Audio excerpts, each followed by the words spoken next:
Pensacola, Florida. Gunshots ring out in the early hours of July the 10th, 2021, turning a quiet residential street into a tragic crime scene. This is Cambria County Sheriff's 911. This is Emily. Where's your emergency? Multiple shots fired, a lot of screaming out front. We got multiple calls, multiple deputies already en route. He had shot her new boyfriend, and then she pulled out her pistol and began shooting at him as he ran away. Whilst the street is in chaos, one thing is clear. With one man dead, it is now a murder scene. The killer flees, and a manhunt begins. It was the worst day ever.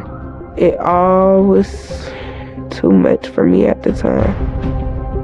That day was the most horrible day in my life. But is this a cold-blooded murder or a case of self-defense? He forced me. He forced me, man. He forced me to shoot him, sir. I understand. I'm hurt. He forced me to shoot him, sir. I'm going to talk to you in a minute. I just need you to calm down. He was still like kind of coming at me like, so I pulled the trigger again. Jealousy can turn you into a monster. This is the story of a life cut short by the violent actions of a green-eyed killer.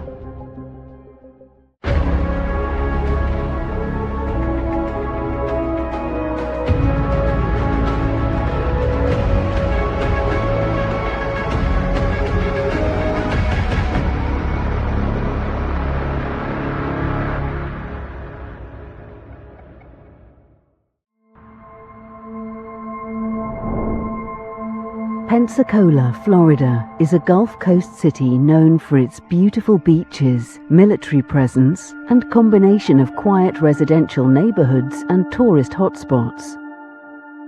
Pensacola is a small town within Escambia County on the Gulf Coast of Florida. We're about an hour east of Mobile, 3 hours east of New Orleans. A lot of traffic through the area. We have Interstate 10 that runs east and west. Pensacola is a beautiful place. I grew up here, spent my whole life here. Changed a lot over the years. You have the beach, which brings tourists by the droves. You have the military bases, which brings a lot of people into the area. Since we are a hub of Navy bases, you have a lot of 18 to 22-year-olds doing their naval flight training and stuff. But then, because everyone that's in the Navy, if you're going to be a pilot, you have to come through Pensacola. A lot of them actually end up retiring from the military and coming back to Pensacola to live there. So you tend to get a good mix of the age range. I'd say it kind of skews probably a little toward the young side. You also have some rougher areas, as I guess all cities do, that do, spur some violence. But on July the 10th, 2021, this thriving community is struck by tragedy, and a series of 911 calls start coming in. Looks like we're getting several calls. This is Cambria County Sheriff's 911. This is Emily. Where's your emergency? Multiple shots fired, a lot of screaming out front. Okay, and what's the time lapse? 2 minutes. And how many shots fired? At least 6, maybe 8. Did you hear people shouting and arguing? Screaming, oh my God, yeah. There's been a lot of arguments over there lately. Do you know if anyone was hit or anything? I don't know. Just that she's out there shooting off a gun. A female is shooting off a gun? Female, yes. Is she white, black, or Hispanic? The reason I'm asking, we're getting multiple calls. She's black. Sheriff 911, this is Valerie. Where's your emergency? Man, my ex-boyfriend just killed my friend at my house. And what exactly is going on? My ex, he's been harassing us and breaking in the house and stuff. He broke in the house and shot somebody. He just shot somebody? Yes. You said he's dead? Yes, he's dead. He said he took off? Yes. Where did he go? He went down. We don't. He was running down. And he ran off on foot. Did y'all see which way he went? Yes.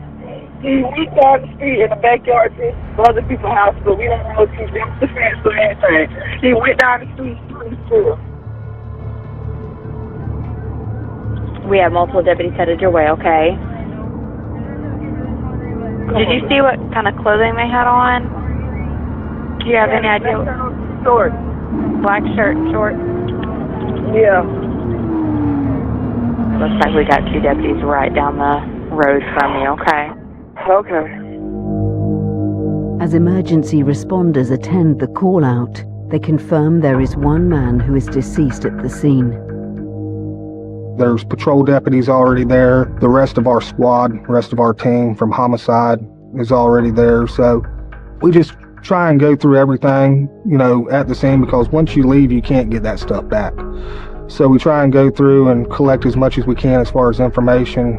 And then from there, we just let the evidence lead us in what direction we need to go. When we got on scene, we want to see exactly where it happened. Look at the trajectory of the gunshot wounds. See where the shell casings are. That'll tell you where, the suspect or the shooter was likely standing. See where the impacts on the residents are. Just try and make sense of all of it in your head as you begin your investigation. We spoke to several witnesses who did hear the gunshots, and they did call in to 911 also. That particular road is a quiet road. I think it kind of shocked everybody at 5:30 in the morning. Investigators speak to the owner of the house where the shooting took place. She advised that she'd been having problems with her ex-boyfriend, Brandon Lyons, and that he had come to the house that morning. There's an altercation. He had shot her new boyfriend. Larry Gross lies deceased, having suffered several fatal gunshot wounds. About 4:45, 4:50, my phone rung, and it was my cousin Felicia Cobb, and she was like, "Cuz they say Larry gone." And I was like, "Huh?" She was like, "They say Larry gone." Of course, she was crying. So I was like, "Okay." So I'm freaking out, running around, and I go to calling people trying to find out exactly where he at. Where's this girl house that he's at? I talked to one of his other baby mamas. She gave me the address. I immediately jump in the car. I go to the scene. And when I get there, it was police and stuff everywhere, so I couldn't get directly to the house. I can only see from a distance. It was a whole bunch of family members already there, a big crowd of people already there. My sister had called me saying that my daddy was dead, and I immediately hung up. Like, I told her to get off my phone. I went to calling him. He wasn't answering his phone. I kept on calling back to back. He wasn't answering. I had called my auntie, and she told me he wasn't here no more. And I had went on asking her what happened, and she explained to me what happened and everything. When they got to the scene, he was no longer breathing. I was in a whole different city when my father passed, and I couldn't see him. I couldn't get to him at all. So that day was the most horrible day in my life, and till this day I still think about it.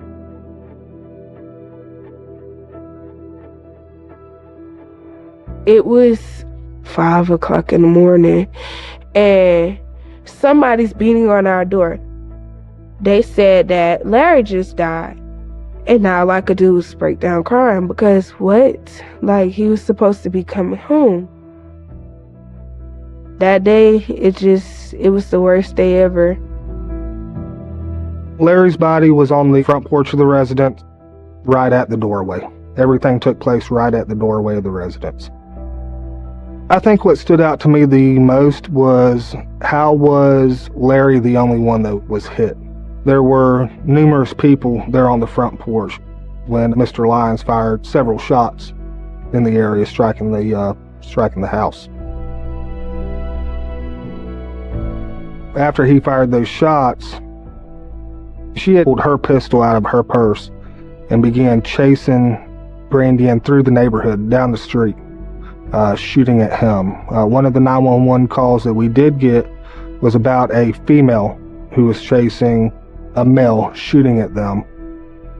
Obviously, once we got there on scene, we got the full story as opposed to just what the 911 caller saw. Investigators launch a manhunt for Brandon Lyons, who has fled the scene, and it won't take them long to track him down. Pensacola, Florida. On July the 10th, 2021, 41-year-old father Larry Gross is brutally gunned down outside the house belonging to his new girlfriend. Multiple witnesses at the scene report to Escambia County Sheriff's Office that the perpetrator is 36-year-old Brandon Lyons, the ex-boyfriend of Larry's new partner. Police launch an investigation to piece together the story of this tragic death. Mr. Lyons was a suspect from the start. When we got there on scene talking to Brandon's ex-girlfriend, who had dated Mr. Lyons for 6 years and had just recently broken up with him in the weeks prior to this incident, she was able to tell us immediately it was Brandon Lyons. Brandon had a very contentious relationship going back several years. They were on again, off again, constantly fighting, constantly arguing, to the point where she was done, she was over it, she wanted to move on with her life. And she had known Larry for several years, never in a romantic, shape or form, but she'd known him, and their romance kind of blossomed, began to grow, and they had been dating for just a couple of weeks at the time of this incident. It was a love triangle. You had on-again, off-again boyfriend who thought he should be dating her, is now met with the fact that his ex-girlfriend is dating someone else. And Brandon Lyons did not like that she was with Larry Gross, and that he felt that they should be together. Officers establish a search perimeter around the area in order to locate Lyons, who has fled the scene of the crime. But in a shocking twist, Lyons turns himself in. When they were pulling up, you could see that he was walking down the road, and when the police car was pulling up in front of him, he was walking towards the police car like this. And he actually ends up walking out toward law enforcement, raises his hands. He didn't try to flee or anything like that.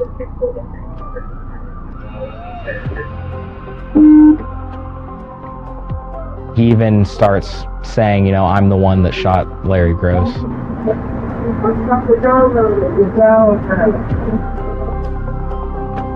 He was picked up by patrol deputies not too far from where the incident happened, where the murder happened, and he was brought back here to the sheriff's office.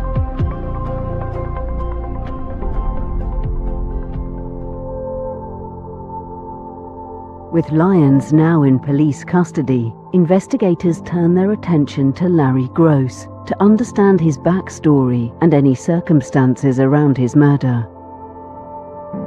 They reached out quite a bit during this investigation to inquire about how it was going. So he was definitely, cared for and loved by his family. Me and Larry was real close. We was 11 months apart. We have the same mother, same father, so we was always in the household together again. And I used to always consider it Erica Gross, Larry Gross. We have other siblings, but again, with us having the same mother and father, we was always close. Always went to the same school. Pretty much did everything together. Laugh, play, fight, anything siblings would do. He was my everything, a protector. Everything. He made sure I was straight. Nobody never harmed me. He always took care of me.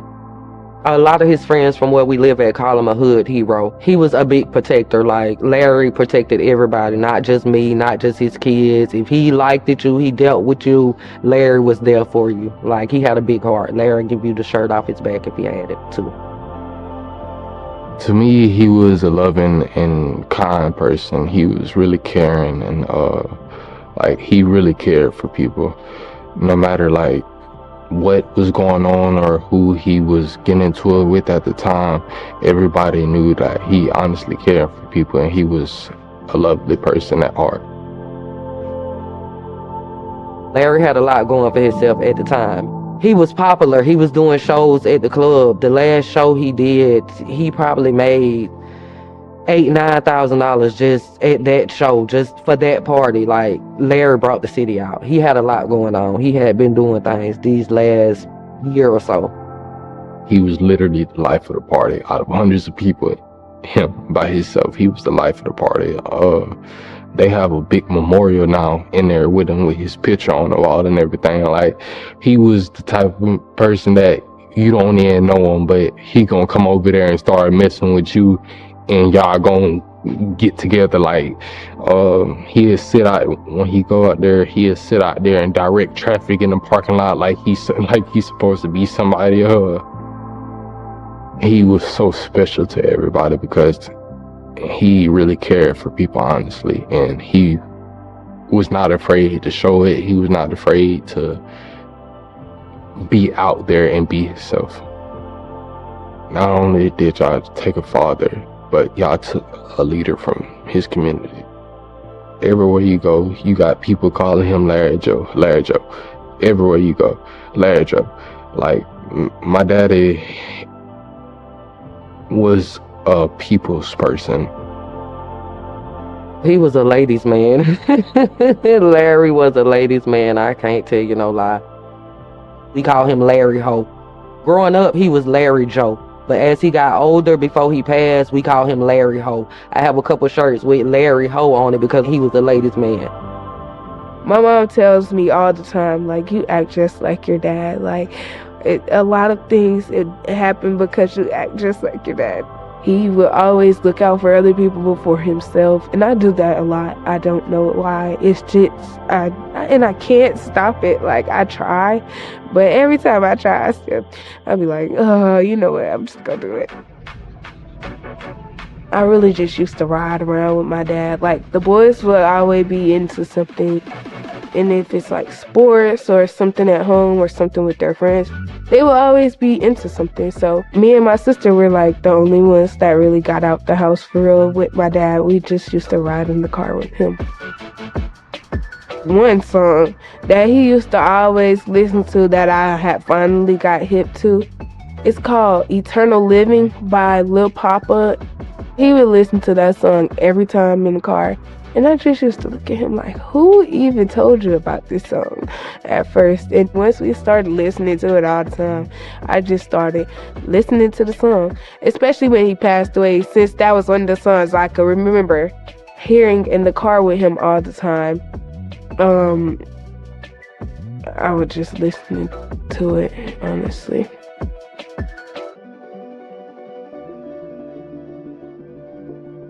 With a better picture of who Larry Gross was, detectives prepare to interview prime suspect Brandian Lyons at the Escambia County Sheriff's Office.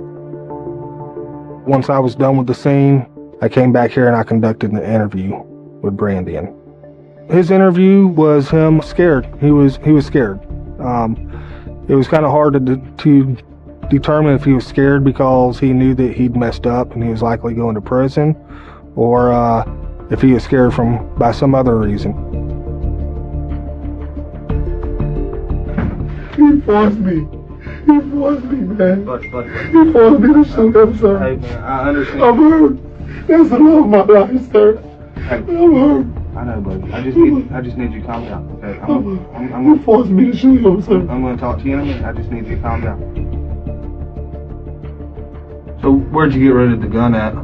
I just dropped it. You just dropped it? Yeah, I dropped it by, like in a neighbor yard, like probably by the car. In the neighbor's yard by the car? The very first neighbor or the second neighbor? Like the second neighbor. We on the porch, okay? He pulled up right here. He jump out. By the time he get here, she grabbed him and he threw her out the way. And by the time he get close to my face, boom, I shot him. You feel me? So he. When I shoot him, he was still like kind of coming at me like, I pulled the trigger again, and then he turned around like he was finna go in the house. I didn't think he was gonna die because he turned around like he was going in the house. I let him go in the house, and then she popped at me. I took off, and I'm like, please don't shoot me, man. So you took off here as he's trying to go in the house. You took off back that way, no, or you took off that way? Yeah, this way. Yeah. Yeah. So by the time he get in the house, like while she was chasing me, she kept saying, "You shot my daughter." I said, "I ain't shoot your daughter. Don't shoot me. I ain't come to harm you." Like that. I said, "I ain't shoot your daughter. I ain't shoot her." She kept saying I shot her daughter. That's why I kept saying, "Is anybody else hurt?" You feel me? She kept saying she was really trying to make herself feel like I shot her daughter so she could shoot me. You feel me? But I thought this girl loved me. I never think she'd do that. He had no business coming at me aggressive like that. They wasn't aggressive. I wasn't. Did he have anything in his hands? He reached out in his pants and she grabbed him like this and threw her off. And then let her know when I seen the hand go like this and I shot him. Pow! What did he have in his hand? It's like he had a gun. Let's be honest for just a second. Yes, sir. Okay. All right, man to man. I'm 50 years old. Yes, sir. I've been around for a little bit. Yes, sir. All right. I'm being honest about everything. I know. You know you wrong going over there. I went over there. Yeah. I know. She been trying to break it off, and you don't want to. I get it. Love's a. Yeah. You I'm know. in love with her now. Me and this girl, we've been talking. If you look at the call out, me and the girl been talking, and she been telling me like, hey, when I think it's time, like that you learned your lesson, like you can come back, this and that, like that's keeping me going. Where's your phone at, Brandon? I don't even know. I thought the police had my phone. Video surveillance was available from the residents across the street, which debunked a lot of Mr. Lyons' statements that he provided us.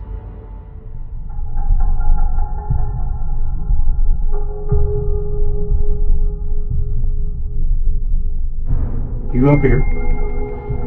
You walking around right now? Takes him a minute to get out.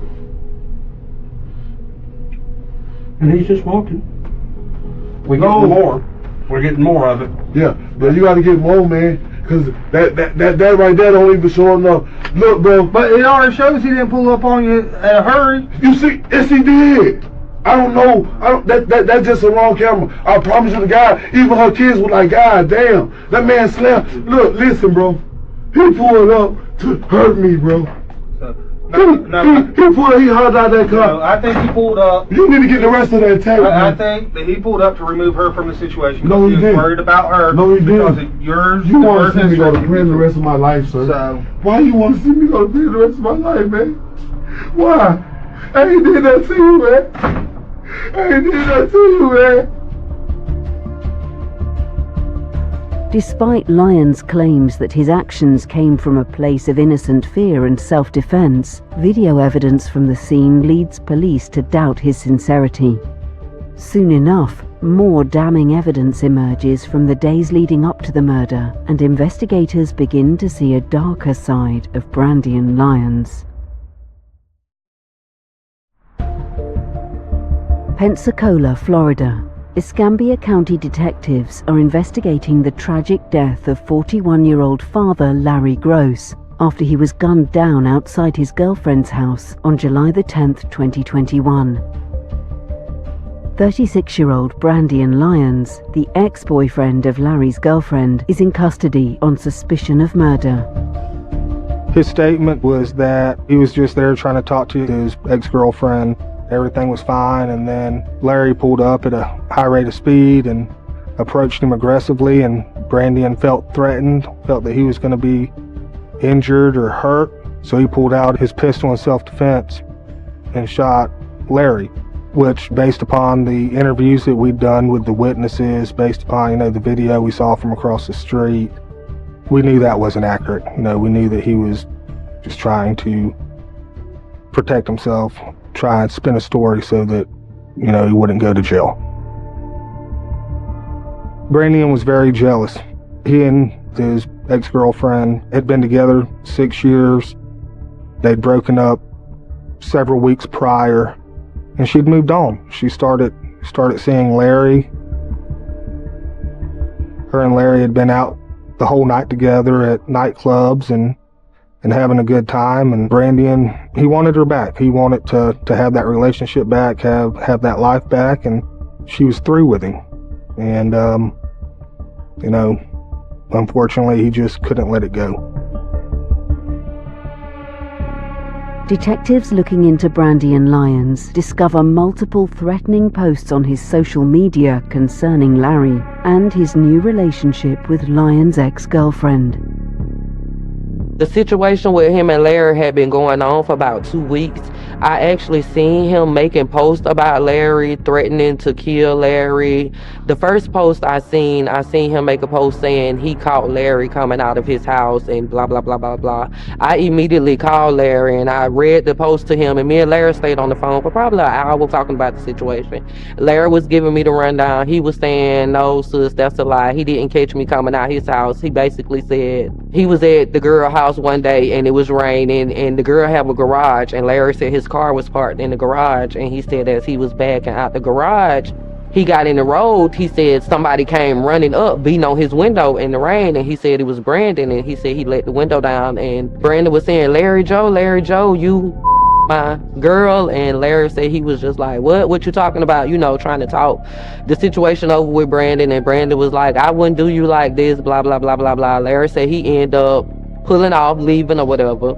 So for days, Brandon had been writing posts about Larry, saying what he was gonna do to Larry if he ever caught Larry at his house again. And I was calling Larry every day or taking a screenshot of it, sending it to Larry, telling him what Brandon was saying about him on Facebook.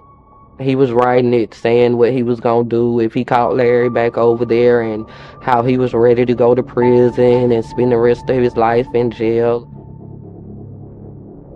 Detectives also discover damning text messages between Lyons and his ex-girlfriend over her new relationship with Larry.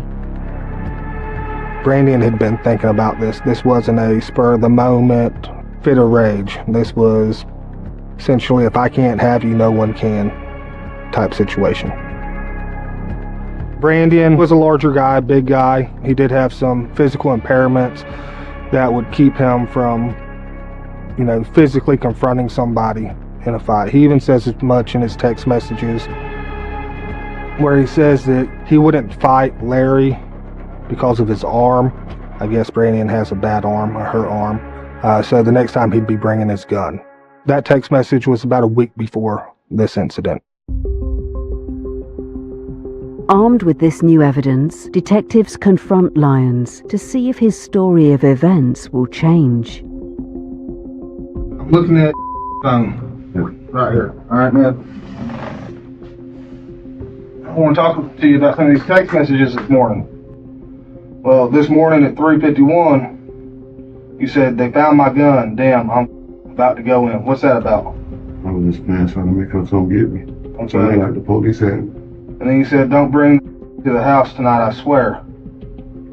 And I said, don't bring him to our house. Yeah, I said that. And she said, this is my house. And you said you were going over there, right? Yeah, I said for the time. All right. And then she said she's going to send it to your mama so she knows what happened to you. And you go, I don't care, I'm about to war tonight. What do you mean by that? That's what I always be writing her phone when I be mad. That's all it is. Okay. So, and then you said, swear don't bring him home, I'll be here. I'm telling you that on my life.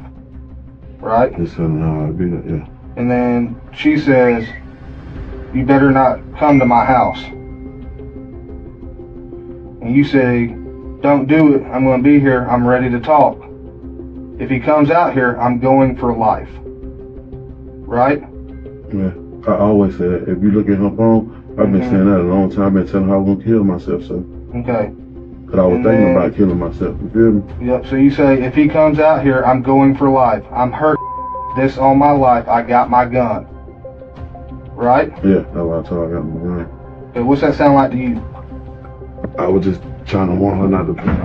This is what I was telling her. Just don't bring him there. We need to talk. I just want to talk to my girl. I'm hurt. I'm saying everything. But she's not your girl anymore. But I'm hurt. I'm saying everything I say to make her just come to me. You feel me? Yeah, but you're threatening this man, saying that you're gonna. I ain't threatening him. I just said don't bring him because it's gonna be war on my life. Like for real. Like I ain't saying that I was gonna kill him and that. You feel me? I just say don't bring him to our house. I'm hurt, sir. That's like if you call dude in your house, you gonna say the same thing. You hurt, right? I'll probably kill him. Yeah, that's what I'm saying. But this is what I'm saying. That ain't why I killed him, because he was aggressive. Because he came to me. I ain't kill him because he was at the house, because he was there the other day when I came on the porch. You feel me? Did you have your gun that day? Nah, I ain't have my gun. I got nothing to lose. If you love me, keep him away. I'm here to talk. I just want to talk. We just need to talk, I swear. Let me talk to him. Look on your camera. Let's just talk. I was just telling her to look on the camera so she could know I was at her house to not let nobody come. You feel me? Do not bring them. Try me. You know I'm dirty. Let's just talk. I was trying to make her think I had drugs on me, not like, you know what I'm saying? Don't let me get in trouble when we can talk. Please, please. You want me hurt or in jail? How's all that look to you? Lyons maintains his story that his violent actions that led to Larry's death came from a place of self-defense, but police continue to gather evidence as the murder trial looms.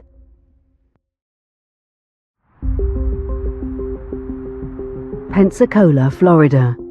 On July the 10th, 2021, 36-year-old Brandian Lyons fatally shoots 41-year-old Larry Gross. He claims his actions were in self-defense, but all evidence points towards a violent jealousy that clouded his judgment and led to the death of a father and local hero. With the murder trial looming, both parties prepare their cases. Brandian admitted that he was the one that shot, Larry. It was no question who had killed Larry. The question was it self-defense, because that was the statements that Brandian was making. And the evidence with the text messages, with the video from across the street, that is what proved to us that this wasn't a self-defense case, that this was murder. Larry's family was great. Any questions we had, they were more than happy to answer for us or try and get answers for us. On June the 8th, 2023, Brandian Lyons goes on trial for the murder of Larry Gross in the First Judicial Circuit Court of Florida in Escambia County. The trial is a difficult experience for Larry's loved ones. I had mixed feelings. I wasn't sure if I was ready for it, but I actually wanted to know what really happened to my brother that day, seeing that he was shot 5 times from behind. And we had video footage from the neighbors, and it was like some of the video footage was cut out. Maybe something else happened at the crime scene that night that we don't know about. So it was very interesting to actually find out that it wasn't really anything going on, that we thought maybe it was a second person that pulled the trigger, because that's what we was thinking, like all kind of crazy stuff, looking at, we only got so many videos. So it wasn't as bad as I thought. It was very interesting to see Brandon sit there and look at us with like a smirk on his face, and for his people to be making little remarks towards us in the courtroom. That was kind of disrespectful. The prosecution presents to the jury the timeline of events leading up to Larry's death in great detail. At trial, you get the explanation of the bare bones of what's going on, explained to the jury through opening statements. It's not super common to have the kind of evidence that we have in this case. The smoking gun were the text messages, because you have the motive in written form, and so it's not based on witness testimony that might clash or conflict with someone else. You have written text messages of Brandian Lyons seemingly making threats to harm or kill Larry Gross, and so those text messages really became the keystone piece of evidence in the case presented to the jury. On the morning of July 10th, beginning about midnight until about 4:45 a.m., Brandian and his ex-girlfriend were texting back and forth, the majority of which was Brandian texting. She's out having a good time with Larry. She's not responding to him much. Brandian's making threats, don't bring him to the house. She's saying, that's my house, you don't live there, I'll take whoever I want, wherever I want. Brandian tells her, if you bring him to the house, I'm going to go away for life. And when I read that, I took it to mean, if you bring him to the house, I'm gonna kill him. So about 3:30, 4 o'clock that morning, she starts getting phone calls from her kids saying that Brandon's at the house. He's banging on the windows, just acting out outside. That's the reason she left the club, was to go home and tell Brandon to leave. They left the Black Diamond Club, which is up in Cantonment on Highway 29, and they drove towards her house. And she got there a few minutes before he did. He later went to the female's house, and when he got there, the girl and the guy was there. Her kids was there and was trying to walk outside while it was a situation going on between the female and Brandon Lyons. My brother was trying to get the kids in the house so they wouldn't be a part of the situation, and as he was trying to get the kids in the house, Brandon just started shooting. And then she pulled out her pistol and began shooting at Brandon as he ran away. On June the 9th, 2023, the Escambia County jury are sent out to decide the fate of Brandon Lyons. They will return just over an hour later to deliver their verdict. Brandon specifically turned around at me and smiled at me. I was right before he was found guilty. Because he thought by pleading self-defense, he was finna get off. He just basically thought by pleading self-defense, because my daddy was bigger than him, that was gonna help him out. On June the 9th, 2023, after a murder trial lasting 2 days, 38-year-old Brandon Lyons is found guilty of second-degree murder. Judge John Simon, who was the presiding judge, he made a statement before imposing a life sentence for Brandon Lyons. He said, at the end of the day, there's someone who's not going to walk out of court alive, while Brandon Lyons is going to be in prison for life. The judge noted that he's still alive, and so the judge did impose a life sentence for Brandon Lyons. He was in the courtroom looking all sad and stuff after the judge had told him he got life, and he ended up writing one of his family members from jail and was like, everybody gonna forget about him and stuff like that. But you didn't think about that when you took someone's life. Now, for you to say people will forget about you is crazy, because you can see people, they can come visit you, they can give you a hug, they can take pictures with you, they can get phone calls from you, but we can't. It's just hard,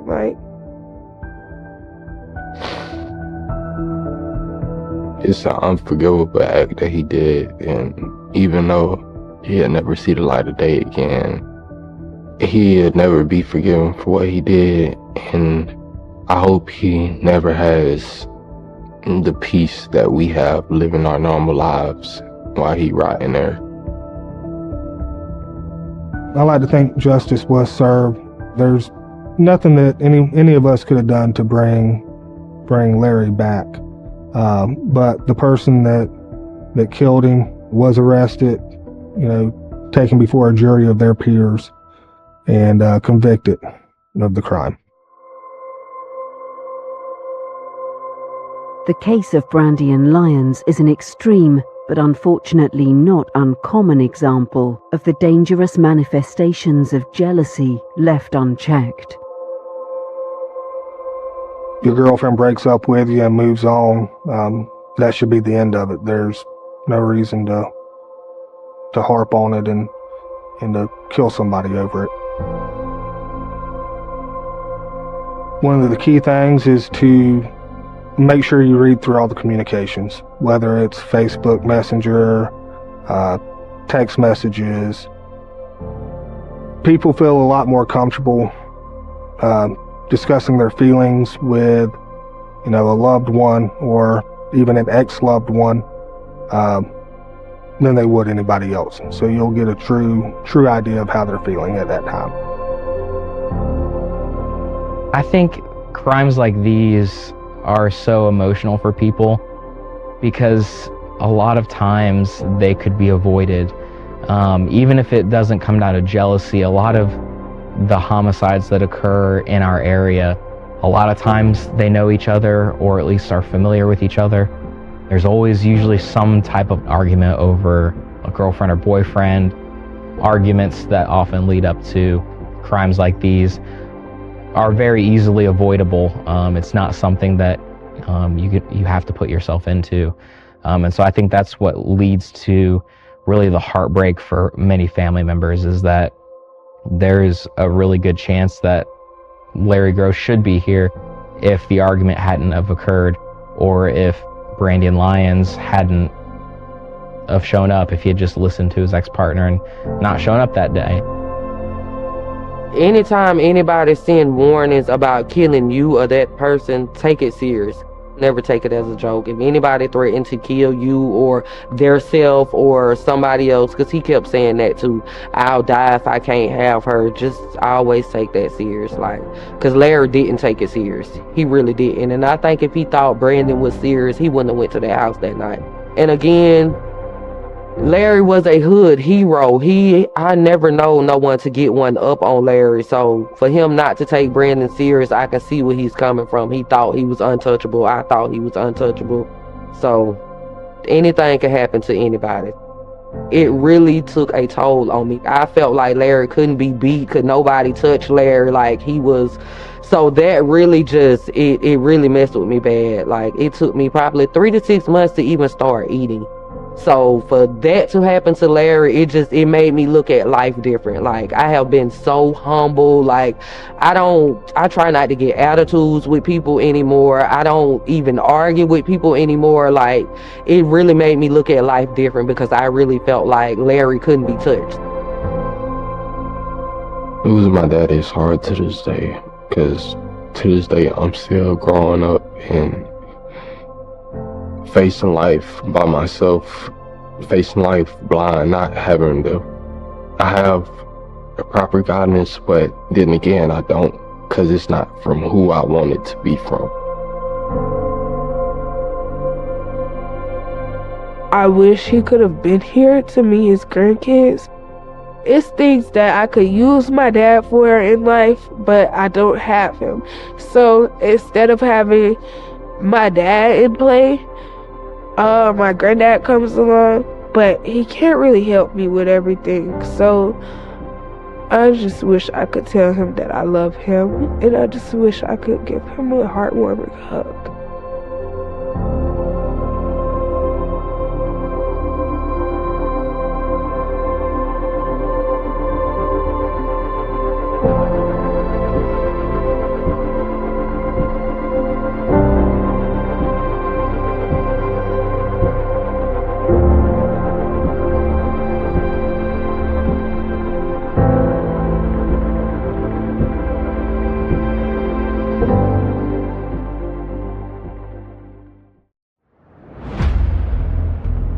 Pensacola, Florida.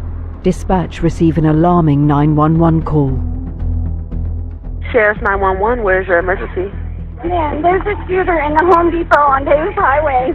Other callers were saying it seemed to be an active shooter. He just walked up and started firing. Pandemonium broke out at the store. Customers were fleeing, running. It was really a chaotic situation. Everybody obviously is very panicked. It's horrible, and it's not one, it's not two, it's shot after shot after shot.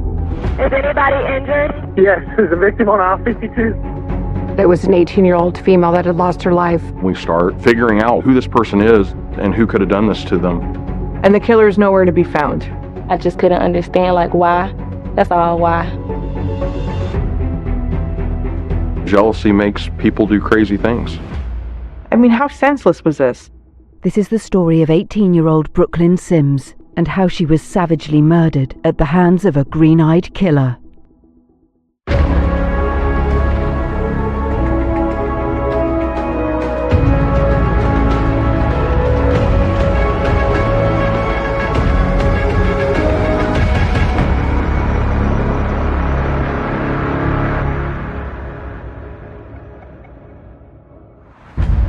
Pensacola in Escambia County is a bustling beachside city in the Florida Panhandle, known for its beautiful beaches and rich history. Pensacola is kind of an interesting mix. Obviously, the largest employer we have here is the United States Navy. Tourism is a huge component of what goes on here with the beaches. Escambia County itself is really unique because, we go from the beaches to, an urban population and then all the way out to country and farmland as you expand north through the county. It's not uncommon for people that work in Pensacola to live in other places in the surrounding area. Santa Rosa County, our neighboring county, is very close. We even have people, because we sit right on the Florida-Alabama line, that live on both sides of the line that may work here in Pensacola but live in some of the more rural areas in Alabama. On the 11th of August 2023, calls begin to flood the Escambia County Sheriff's Office. Sheriff 911, where's your emergency? At the Home Depot off North Davis Highway in Pensacola, Florida, there's been gunshots. Man, there's a shooter in the Home Depot on Davis Highway. Shots ring out at this Home Depot, and immediately shoppers and people standing by start calling 911. They're frantic. You hear shots, of course. Everyone's in a panic at this point. Nobody knows what's going on. Imagine going into Home Depot to pick up your plumbing needs, and you hear shots ring out. Imagine that for a moment.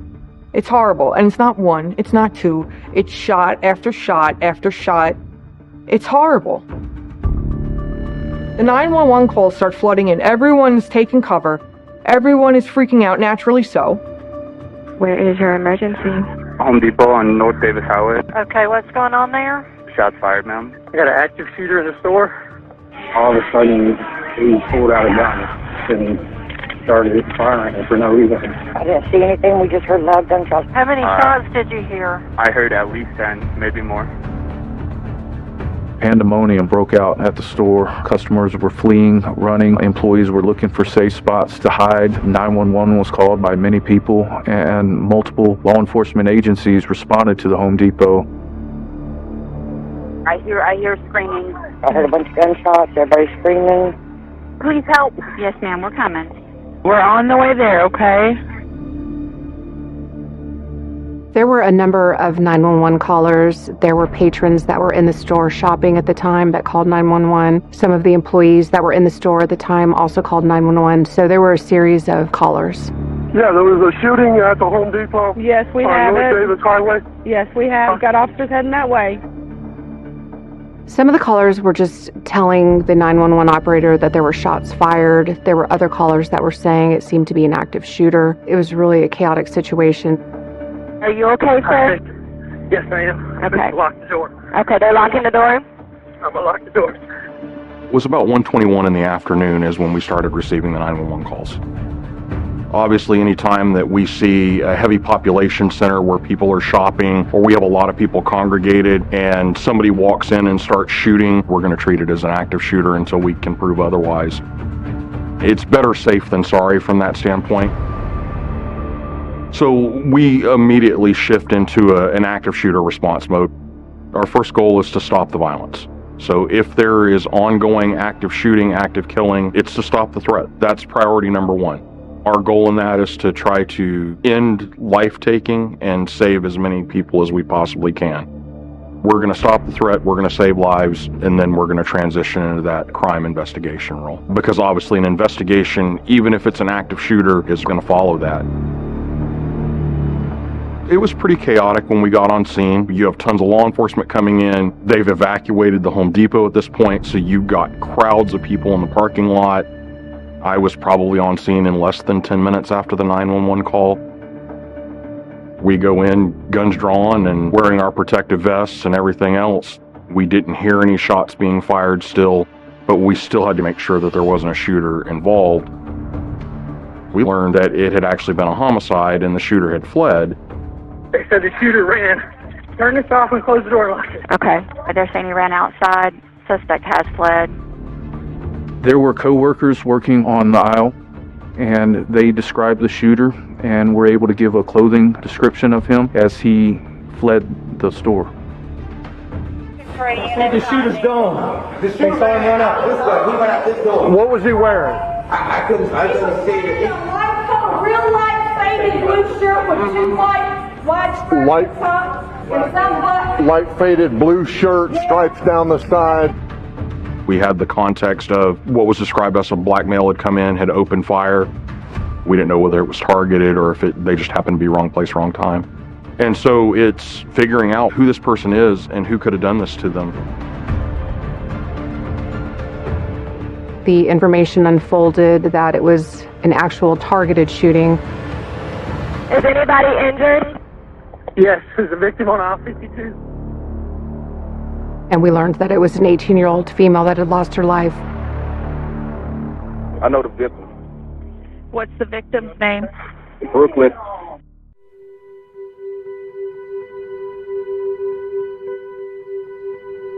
She's a pretty outgoing person for the most part. Always smiling, always happy. It's never really a time you'll see Brooklyn down or upset or anything like that. Very bubbly. That's how it's so easy to make friends with her. She lived with her family, her mom, her brothers, there in Alabama, in that rural area up near Citronelle, Alabama. Brooklyn Sims was a young mother. She was doing her best, everything she could for her 2-year-old daughter. All she ever talked about was her child, you know, coming to get the job for the child, trying to be better for her child and herself. So she was all about her kid.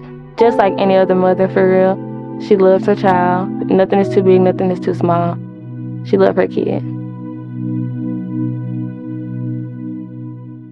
On August 10th, 2003, she arrives in Pensacola for work. Brooklyn actually lived in Alabama, but the company she worked for traveled around to the different Home Depots in their district, so they often would stay the night the previous day because they had to go in so early in the morning. Usually we'd have to be to work around 5, so it'd still be dark. We'll go to the back of the store, meet up as a team, and then grab all our devices and our ink pens and make our way back to the front and just start counting the whole store from front to back, basically. Just a normal day. She starts her early shift, she's stocking shelves, she's doing everything she has to do at Home Depot, typical for her work day. Home Depot was carrying on business as usual. There were customers in there shopping, checking out. So it's always a busy environment working with Home Depot. Brooklyn was same mood as always. She was stressing that she was ready to get off so she can get home to her kid. Yeah, that's what she stressed most of the day, honestly. And then it was the last day of work for that week, so after work we were leaving to go back home. Me and Brooke was on the same side of the aisle, probably a few bays apart. I was sitting down for the most part, crisscross opposite. I was trying to count the bottom shelves. And I looked over, I see her talking to somebody, but I thought it was a customer, so I, proceeded to do my job. And that's when I heard the gunshots. I looked up, seeing her fall, and that's when I proceeded to get up and run the opposite way. Home Depots are very standard. Everyone's been to one, I believe. It's where you go for all your construction needs, all your plumbing needs, your paint needs. It's a big store, and it has tall ceilings, so when you hear a gunshot in this building, you're probably going to hear it all the way across the entire building. Witnesses described Brooklyn being shot and going immediately falling face forward onto the floor. I eventually ran back to the aisle and I seen her face down on the floor and I was confused. Like I really didn't know what was going on for the most part. So I ended up running back out towards the front. The customers and the employees are in and out. There was a lot going on. Brooklyn was hit and obviously killed on scene. There was another person that was hit, turned out later by stray gunfire. I was hit in the back and I didn't even know it because of adrenaline, of course. She's got what? Bullet wound in her back. That's just great. Stay right here. We'll get somebody to come look at you. There was a lot going on in that moment. Couldn't process it all at one time. It's very confusing. I didn't even know it until I felt my back thinking, it was just sweat. And I put it back in front of me. I seen that it was blue. I was like, oh my God, I think I'm hit. It actually hurts. That's my first time seeing that, and to see it and have it embedded in my head, it was hard to, process things for days. It was hard to sleep for days. When you close your eyes, that's all you see. Like, that's kind of hard, but to be your first time seeing something like that. He walks through the parking lot very calmly, walks through the door, still looks calm, walks straight to aisle 52, does what he does, pulls out his gun, shoots her, and walks right out of the store just as calmly, like nothing had really happened. Jogs back to his car, gets in his car, and speeds away. They're saying he ran outside, an outside exit. I don't know which side, I'm sorry. Suspect has fled. One person hurt. Detectives open the investigation into Brooklyn's murder but it wouldn't take long before witnesses at the scene would come forward with crucial evidence, including information from an unexpected source. 11th of August 2023, Pensacola, Florida. Escambia County Sheriff's Office respond to calls of an active shooter at Home Depot off Davis Highway. By the time they arrive, the killer has fled, and 18-year-old Brooklyn is dead. Detectives lock down the scene so they can begin their investigation. There's a lot of challenges when you have to canvass a scene in such a public place. Imagine how many people have walked down aisle 52 in the past week. You are dealing with a lot of fingerprints. You are dealing with a lot of foot traffic. It's hard to control a scene that big. When investigators got on scene, they were directed straight to aisle 52 where they located Brooklyn. And law enforcement at that point knew that this was obviously the location of the shooting. They taped off the scene, taped off the aisle. Like every homicide, we have a deceased victim that's died as a result of violence. Once we were able to get on the aisle where she was, her body was there, she was face down. We could see she had sustained more than one gunshot wounds. Her wounds were visible on areas that she wasn't clothed. The aisle itself, a display of lights had been knocked over, probably, I'm guessing, from people fleeing. Of course, there's blood and everything else that we're looking at in a scene like that. So then for us, it's starting to put the pieces together and starting to collect and preserve our evidence.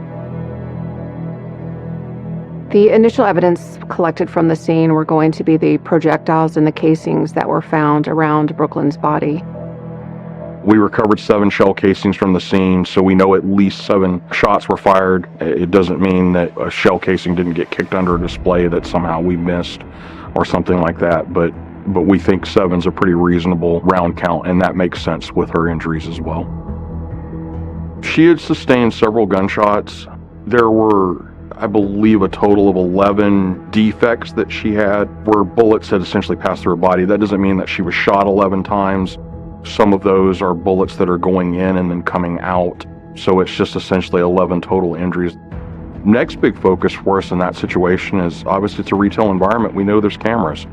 Investigators are trying to get as much information as they can from the video, because at that point, we did not have a suspect. We were trying to figure that out. The district manager for the Home Depot was actually in the store that day, and he was able to provide the video surveillance almost immediately to law enforcement. We obviously have great surveillance video from the parking lot of the Home Depot all the way into the store. We didn't have great coverage of the aisle that she was specifically on, but we can clearly see him walk up to the aisle. Law enforcement were able to go through the surveillance video and get an idea of what vehicle the shooter was in. They were also able to get a picture of who the shooter was. We figured out that Brooklyn was part of an inventory team that was there working inside the Home Depot store. That was her job. They go through retail stores and take counts of the various inventory. And so we wanted to talk to her coworkers first. They were probably going to give us the most information about what was going on. Would you say that it happened like fast where she couldn't even like react or say anything? It was very unexpected. Like she didn't even expect it. More importantly, there were a couple of her coworkers who were on the aisle with her when it happened. So we were able to figure that out pretty quickly as far as what her role was and who those people were. I had just got on the aisle and I was scanning. I seen somebody walk in and he just stood there for like 2 seconds. But in a shocking twist, a fellow Home Depot employee tells the police the shooter is her own son. His mother was actually working in the store that day and identified to law enforcement that he was the shooter. Does she have a baby daddy? Yeah, my son is her baby daddy. Obviously, that's what led us to discovering that the suspect's mother, Sheila Agee, was part of that inventory team as well. In fact, she supervised it. And as I was running, I just seen Miss Sheila run towards her, screaming, which was the lady in the red shirt. Have they been having issues? No. Okay, what's your son's name? Keith. Last name? Agee. Brooklyn had dated Keith Agee. They had had a child together. They had been in an on and off again relationship and had since split. Brooklyn was essentially the primary caretaker for their daughter. I would describe Brooklyn Sims and Keith Agee's relationship as rocky. It was on and off. It was at times turbulent. They seemed to get along at some points, and then they didn't get along at other points. Just prior to the homicide, they had kind of reconnected and had been spending time together. They're young. They have a 2-year-old child, which doesn't help relationships often. They did have a weekend shortly before everything happened. Perhaps this was a sign for Keith that things were on the mend for them. Who can tell? Even though we see domestic violence homicides frequently, I mean, they typically occur in intimate areas, the home that a couple may share, not in a public place and not in this manner. Not to say they don't happen, but they're certainly more rare to occur in this level. It is very uncommon to have a homicide in broad daylight in the middle of a busy store where there are cameras and people everywhere. Before long, the case takes another dramatic turn. After the shooting, Keith Agee got in his vehicle. He left the store. He ditched his firearm on the road right outside of Home Depot. He had tossed the weapon out in the roadway. It had landed in the gutter near the sidewalk. He had dumped the car at a shopping center not far away, and then ultimately he crossed through a wooded area and through a creek and ended up at an AMC theater.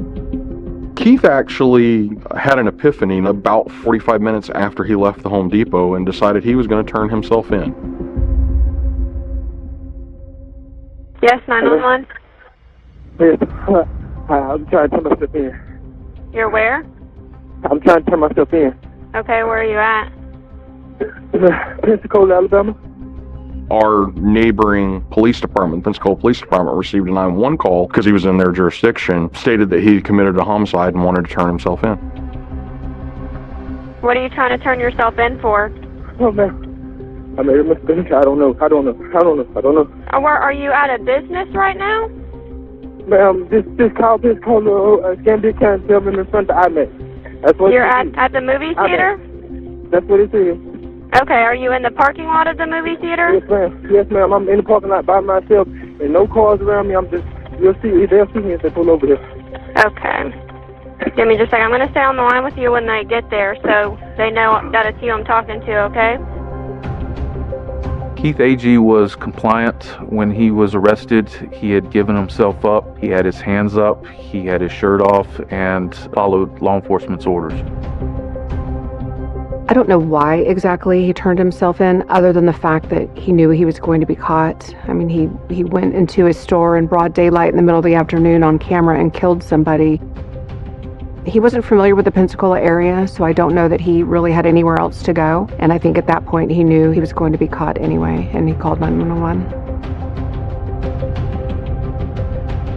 And all of this is within a couple of miles of the Home Depot, and we're not talking about big distances or anything like that, all within a relatively small radius. He had his phone still on his person that he had used to call 911, so we were able to recover those items. We recovered his car as well, and the gun. Originally, when we started the interview with Keith, he was very standoffish. It took us quite a bit of time to work through some of that. In fact, our interview with him was almost 2.5 hours. The first probably hour plus of that was just getting to a point where he would open up to us. We follow all the typical rapport building stuff. We're trying to learn things about them, how they think, what's important to them, what their relationships are like, how they're connected. And that was a tough wall to crack with him. My dad didn't know about me on Christmas, birthday present, never. Listening to Keith talk as we did our rapport building in the interview with him, it was clear that he felt that he had been ignored a huge part of his life. He had been discounted by the people that were in his life, and he felt very slighted and angry about that. Well, help us. We want to understand, but before that... How about we start with just your name? I don't even know who I'm talking to. How can I understand if I don't even know who you are? Right? I told you who I am. Yes, it does. It does too, because I don't want to be talking to no stranger. Nobody cares about me. Nobody cares. Once we saw the theme of, poor Keith and nobody listens to Keith, that was it. I mean, that opened the door. It was like, okay, that's fine. No one listens to Keith. We'll listen to Keith. We're going to let him tell us what he wants to tell us to get him to the point where he trusts us enough to be able to open up about what had happened. I even said that to him at one point. I care about what you have to say, and I'm here to listen. So please tell me what happened. And finally, he slowly started to open up and then proceeded to give us all the information from his perspective. Because ultimately, that's our goal. We're trying to find out what happened today. How did this whole thing occur? What made him decide that today was the day he was going to kill Brooklyn? And what his decision process was in doing that. He had already admitted in the 911 call he had done it. That wasn't the hard part, but it was trying to figure out the why. Investigators have a confession, but they'll need to establish a clear motive to accurately charge Keith Agee for the murder of Brooklyn Sims.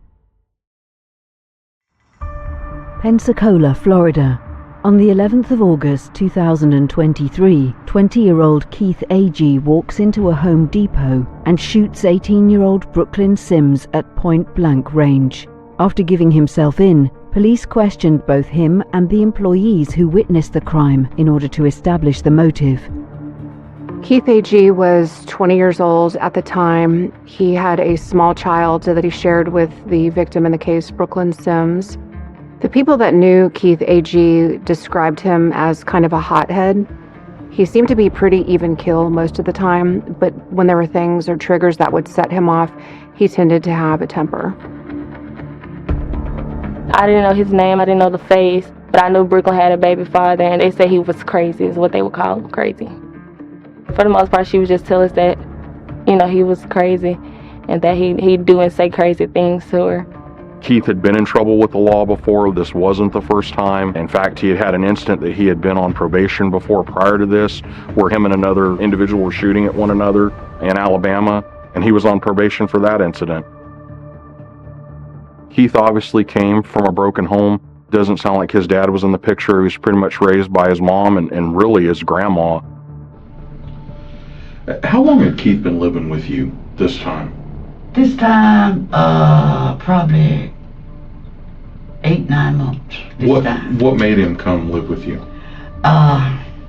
Well, he's been with me his whole life. Okay. Really. Since he got about 12 or 13 years old. Keith lived outside of Mobile, Alabama. He had just started a job at a steel plant, I believe. He had been there for several weeks. At least 4 or 5 months. He ain't had nothing on him. He ain't done nothing. He ain't got no tickets. He ain't done nothing. Got a good job, and I thought I was seeing maybe a young man fixing to pop out, And then this happened. The question still remains, why did Keith kill Brooklyn? Okay. He walked past and was like, "You gave me something," and I think he tapped her and waited for her to turn around, and when I heard gunshots, I instantly ran. Keith and Brooklyn, obviously they're both young adults. They had been together for a significant portion of their young adulthood and had a kid together, but the relationship had ended for whatever reason. Just judging off of some of what I saw with Keith, I'm sure his anger issues were a huge part of that. He blamed her for them not getting back together because they had recently spent a weekend together right before this incident, where the relationship in Keith's mind was back to the way it used to be. At some point after his weekend with Brooklyn, Keith goes to a doctor because he's having symptoms that are indicative of an STD. He gets tested. Then on the morning of August 11th, 2023, while he's at work at the steel mill, he gets a call from the doctor saying, "Hey, you're positive for gonorrhea." How long had you known that you had something? Since last week. Plus the day after I dropped her off, I started experiencing symptoms. They called me back today, told me I was gonorrhea. So needless to say, Keith is pretty upset by this news. He automatically assumes, "Oh wow, Brooklyn gave this to me." I just wanted to know if she gave me the STD, which I knew she did. Just wanted her to tell me. Just tell me so I can keep it in, so I can calm down. I don't care if she texts me or not. If Brooklyn has somebody else, I don't care about that. I'm not mad about that. But she knew she gave me something, and she wouldn't talk to me or own up to it. At least don't block me when I ask you, like, hey, I'm being real with you. If you gave me something, just let me know. He basically says that he walks in the store and he confronts Brooklyn and she turns his back on him, and he was just tired of people turning their back on him. And so he says he just reacted.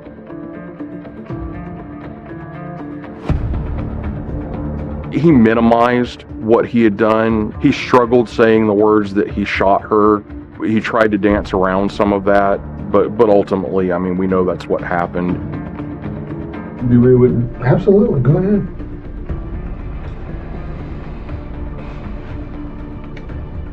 Is she still alive? No, she's dead.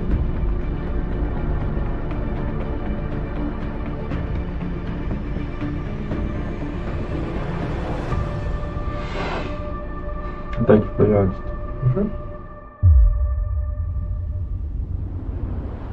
But more pivotal evidence was yet to be unveiled.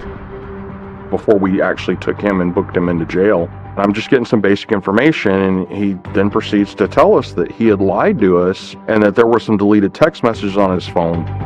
Can I talk to you for a second? Yeah.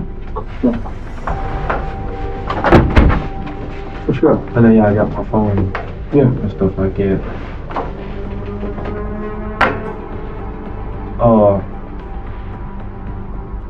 I had texted my mama beforehand.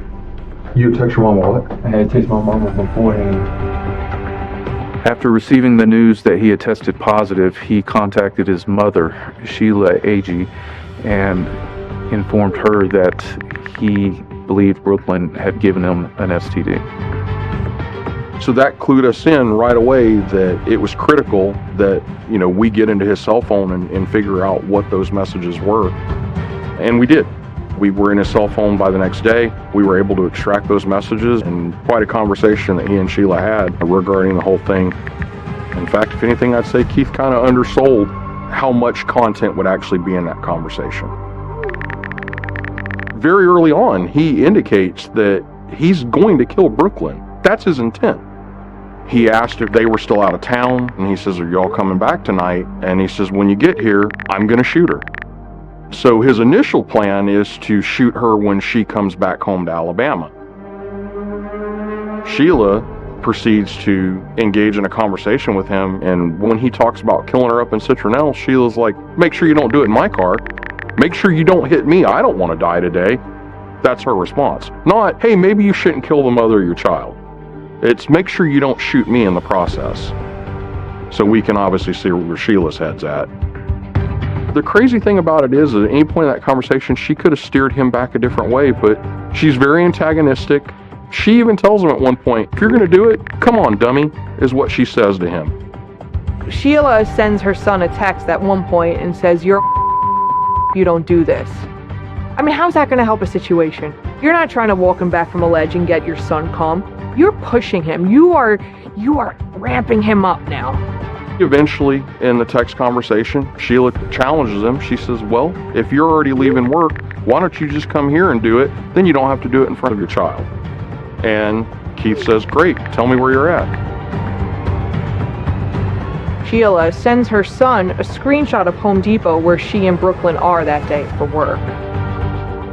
This woman very easily could have stopped this whole thing from happening. She chose to antagonize him. She chose to push all of his buttons, which she clearly knew how to push. She also mentions to him that she's going to delete her text messages.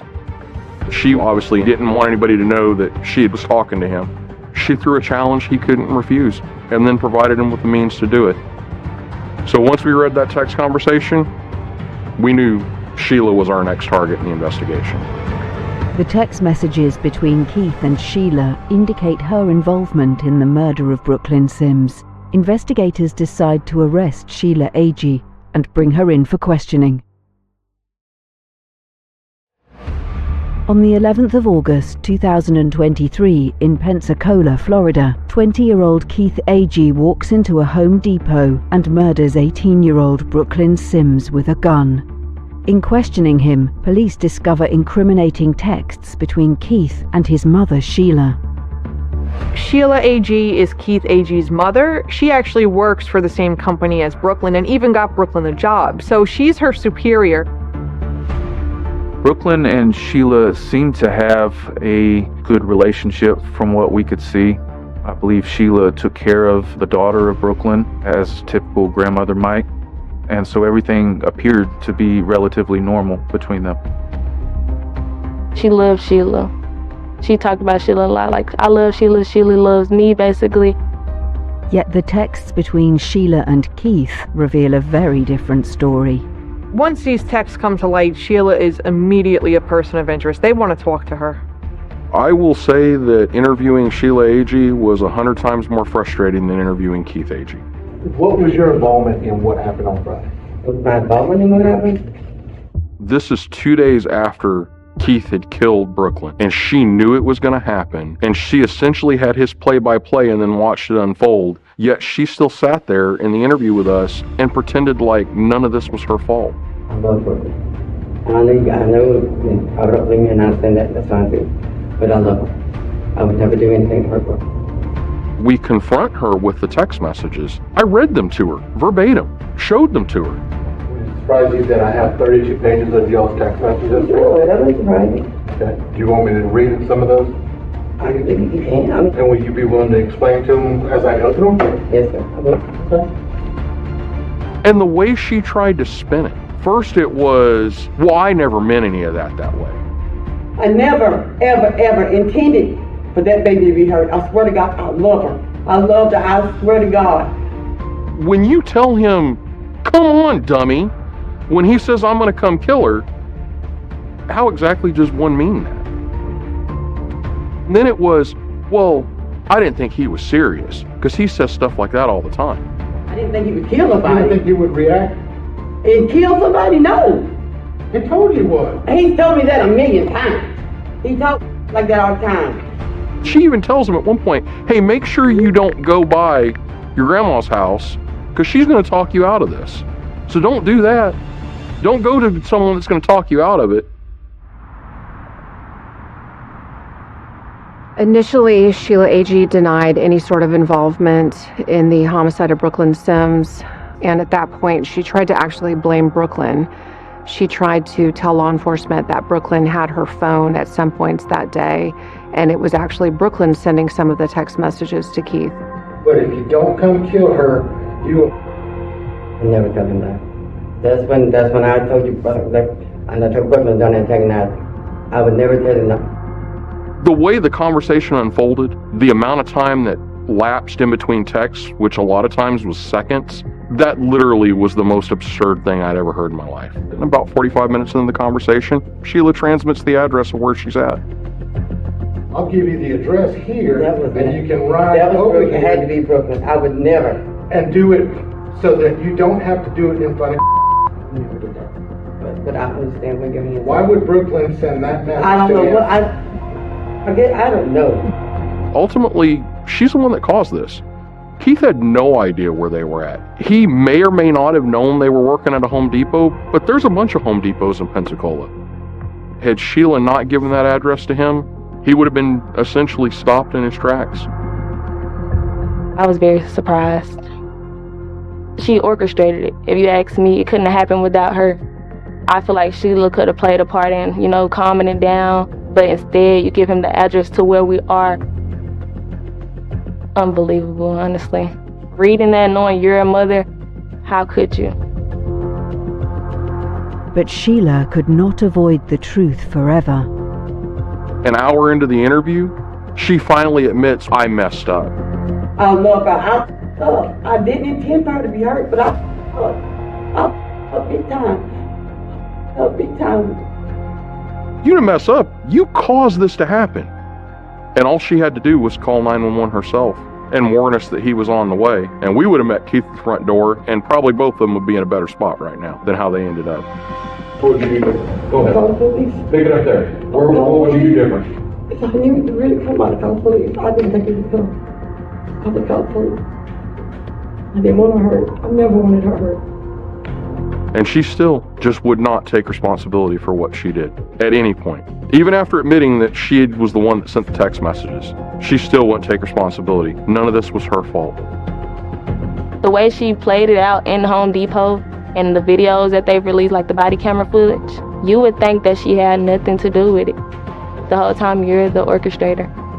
That's insane. No.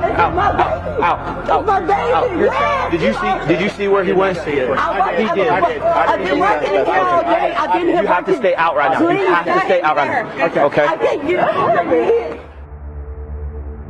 There was never a clear motive as to why Sheila would want Brooklyn killed by Keith. You know, I think mothers are protective. Maybe her motive was the grandchild. Maybe she wanted to get closer to the grandchild and saw Brooklyn as an obstacle. Who's to say what was going on with her mind? But it wasn't a rational mind. Keith Agee went to trial shortly after being arrested. When the trial against Keith Agee began, the evidence against Keith Agee was quite strong. We were prepared. We had ballistics that matched the firearm. We had the firearm. We had video surveillance. We had Keith acknowledging that he had committed the homicide. So really it was just a matter of kind of putting it together in chronological order for the jurors. We give family members the option to view the evidence before trial so that they are not seeing it for the first time in the courtroom. Other family members will decide not to view the evidence that relates to the crime scene photos or the autopsy of their family member, and they will sometimes leave the courtroom when that is being presented. That hurt, especially hearing the messages being read out, seeing the pictures and, the video footage. It was hard. A few times I had to step out of the courtroom to, keep myself together. After the jurors deliberated for approximately 3 hours, they returned a verdict of guilty of first-degree premeditated murder. Keith Agee was convicted of first-degree premeditated murder and was given a life sentence without the possibility of parole.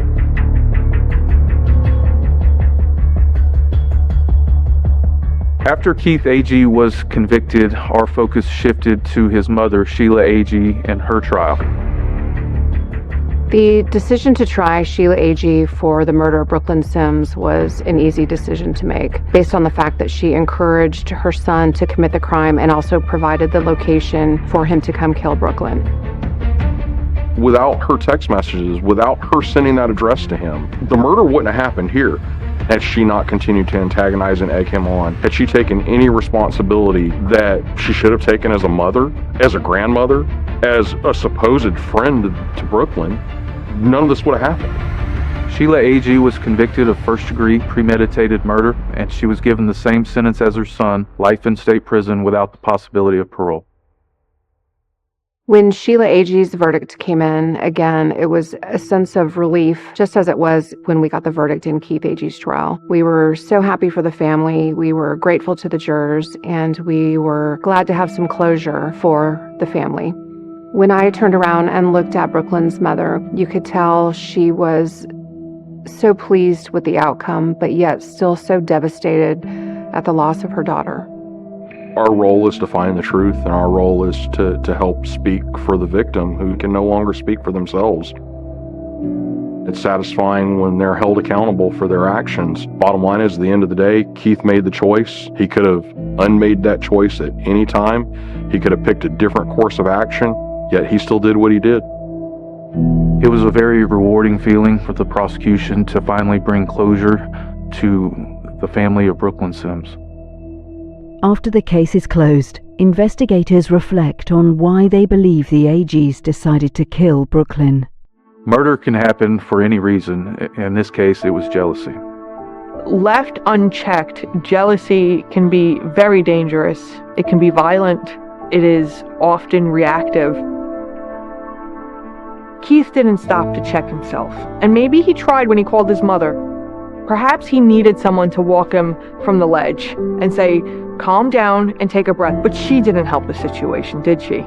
She had an ample opportunity to stop it right there, or at least try to, and she didn't. We all get angry, we all get jealous, we all have these negative feelings, and it's important that we investigate these feelings to find out where they're coming from. Often it's hurt, it's rejection, it's insecurity. Process everything, think before doing, things of that sort. Just think before you make any type of moves, because one wrong move can end you in a situation like this, either dead or in prison for the rest of your life. You know what the crazy thing is that the autopsy results showed that Brooklyn Sims didn't have gonorrhea anyway. What was this for? What was this for? This is so senseless. And that moment you could tell he was only thinking about himself. I'm sure he regrets it now though. I'm sorry, bro.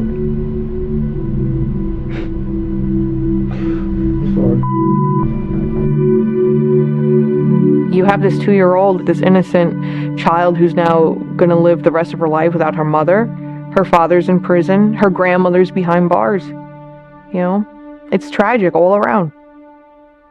That child is going to grow up, and Brooklyn's still going to be there, you know, in her heart. Brooklyn did nothing wrong here to deserve this. She obviously was so young and had her whole life ahead of her. No one deserved this. She loved everybody. You never really seen Brooke upset. You never seen Brooke mad. It's always smiles and giggles with her. So I feel like that's how she should be remembered.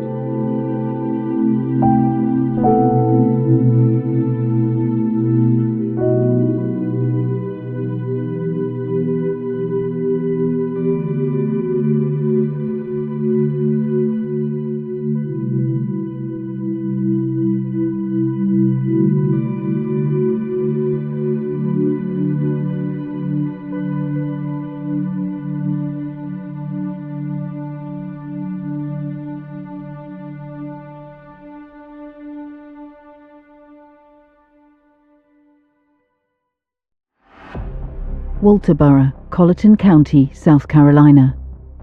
Residents at Forest Point apartment complex hear gunshots ring out from the parking lot. They had just heard gunshots, and then by the time they looked, they just saw a dark, shadowy figure running away. An off-duty police officer is nearby and approaches the scene. He saw the silver Lexus with multiple bullet holes in the driver's side window. Inside the vehicle is a female victim with gunshot wounds to her head and neck. She had been shot 4 times. The shot through her neck was the fatal blow.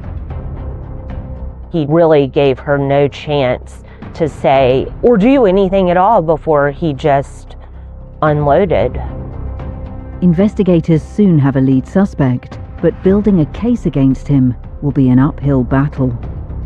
We just have a very vague alibi and somebody who looks similar to somebody on camera. He may have seen the fact that she was taking a video. He was a typical domestic violence abuser. The person in front of you is likely guilty, but proving it in court is a whole other matter. He was jealous. In his mind, I believe that if he couldn't have her, nobody could. He had cleaned up. What was he covering up? At the end, she was the star witness in her own murder case. This is the story of a young life cut tragically short by the jealous actions of a green-eyed killer.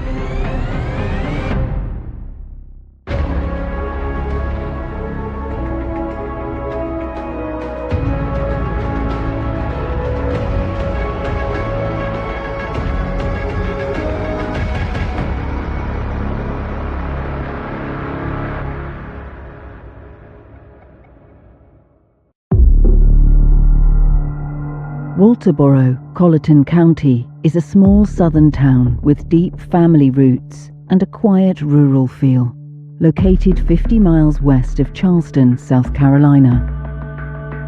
Walterboro is one of those small towns that's a pass-through town for most people that are going from city to city. It's called the Front Porch of the Low Country. It's pretty small and a very tight-knit community. They are known for their quaint, small downtown stores and gift shops. South Carolina, unfortunately, on an annual basis, tends to rank fairly high in terms of the level of intimate partner homicide relative to other states in the U.S. Walterboro is home to 22-year-old Denasia Alexis Holloway. Denasia was in the school. She was extremely motivated, and she was the only daughter of her family, the only girl, so she was incredibly close to them. She also had a dog who she really loved, and she was a young woman who was ready to start her life. But everything is about to change for Denasia on the night of May 22nd, 2021, when she returns to Walterboro after a short vacation. She had taken a trip to Fort Lauderdale, Florida, and she was spending some time with a new guy, maybe a friend, maybe more, but she was living her life. As she got closer to her home, she noticed that a car was following her. When she got to the apartment complex, she thought he was following her in. One of the Walterboro PD officers was off duty, and he lives in that complex. Denasia, being a very smart woman, parked her car next to a Walterboro police vehicle. The officer lived in her apartment complex, but he was not inside his patrol vehicle at the time. So Denasia decided to back up her car and place it next to this Walterboro police cruiser when she had noticed this truck following her. Most people, that's going to deter you from, continuing to stalk a person who's going to go, mess with you if you're parked next to a cop. The way that the complex is set up is once you enter through the main drive, you can take an immediate left, and that'll be the parking area for the 100 building. And then you continue on past the office, and that'll bring you to a shared parking lot for the 200 and 300 building. Now Denasia's parked next to this police car, and he's now getting out of his truck and approaching her vehicle. He is at this corner of the 200 building, observing Miss Holloway's vehicle. He then approaches her vehicle on the driver's side. The headlights kind of obscure what exactly is going on. So she locks the doors of her Lexus and picks up her phone and starts recording him. She made a video of him approaching the car and then posted it online. At 10:07, she Snapchats a video with her phone, and she has had enough, and she is saying, "This has got to stop. I've told him to stay away from me. Look at what I'm dealing with. I'm trying not to seem crazy here, but this guy won't leave me alone, and now you all can see what I'm dealing with. Like, this is real, and this is scary." He had hair, he had a mask pulled down underneath his chin, and he's a stocky white fellow. A few minutes after Denasia posts her video online, residents hear a series of loud gunshots. That individual is seen running away from Miss Holloway's vehicle back towards the parking area for the 100 building. And then mere minutes later is when 911 gets the call that several shots have been fired. I was advised by our dispatcher that as a call for shots fired at the Forest Point Apartments. The officer that was actually inside the apartment complex for the Walterboro Police Department, who Denasia had parked next to, heard these gunshots and went outside to investigate. When he went outside, he couldn't really figure out where these gunshots had came from, so he started looking around. It was very dark out, and so it did take a minute for him to come across Denasia, slumped over and bleeding, and, immediately tried to render aid. Emergency responders are dispatched to the scene in the hope of saving Denasia's life. Denaja's car engine was actually still on when she was discovered. Her headlights were on, her doors were still locked. Because the door was locked, officers, usually typically supervisors, have what's called a lockout kit, which helps gain access into a locked vehicle. EMS was trying to render aid, and that's how we gained access into the vehicle and to Miss Holloway's ID. And once we identified her, we were able to ascertain that she is actually a resident. Paramedics are tragically unable to save Denaja, and police immediately launch a criminal investigation into her death. By the time I got there, the shift that was working that day had already responded to the call. I saw where the victim vehicle was. I noticed it was backed into a space and it was parked right next to a marked police car. The driver's side window was up. There were several gunshot holes in that window. I need to get any and all evidence. Some evidence can be perishable, and I want to make sure I grab that as soon as possible and secure it. I was advised that these shell casings were located on the driver's side of that vehicle in the parking lot. In order to preserve that and make sure it wasn't kicked around or stuck in a boot or anything of that nature, it was collected prior to my arrival. They collected some shell casings from the scene, but the most crucial piece of evidence was really that surveillance video. The nature of Denaja's injuries point to a calculated personal attack, but police will need to move quickly to identify exactly who was behind this execution-style murder and make an all-important arrest. May 2021. Walterboro, South Carolina. Local police are investigating the murder of 22-year-old Denaja Alexis Holloway, who was shot dead in her car after she returned home from a short vacation. Investigators soon discovered Denaja filmed her attacker from inside her car and posted it to social media just minutes before she was brutally killed. She recorded on Snapchat him walking up to her car, and in the video you see him walking up to her driver's side door. But unfortunately the video stops right before he shot into her car and eventually killed her. In between him approaching the vehicle and running away from it, no other individual is seen on camera approaching this vehicle. Investigators carefully examine CCTV footage from the apartment complex and begin to build a timeline of events leading up to Denaja's murder. That apartment complex has video cameras at the front office, which captures the entry and then on to the rest of the apartment complex. When we looked at the time frame, we were able to identify Denaja's vehicle entering the complex. It shows Denaja pulling in the Lexus that she borrowed from her father at about 10:05. While we're reviewing the video, we can see Denaja backing into the spot that she was found. We also noticed there was a car following it right behind her. She also parked in front of the building that she doesn't reside in. She actually lived in the 200 building, and the camera footage just kind of catches just that area. Anything beyond that, we wouldn't have seen. Check some other video angles. The vehicle that was following Miss Holloway, from that area, there seemed to be an unknown male walking from that area past the little courtyard area, and he goes to the stairwell that Denaja would have to go to, but on the opposite side of the building.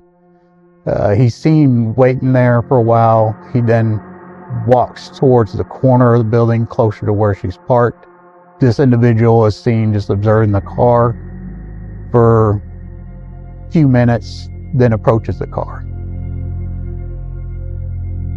You can clearly see a man walking towards Denaja's car just before the shots rang out.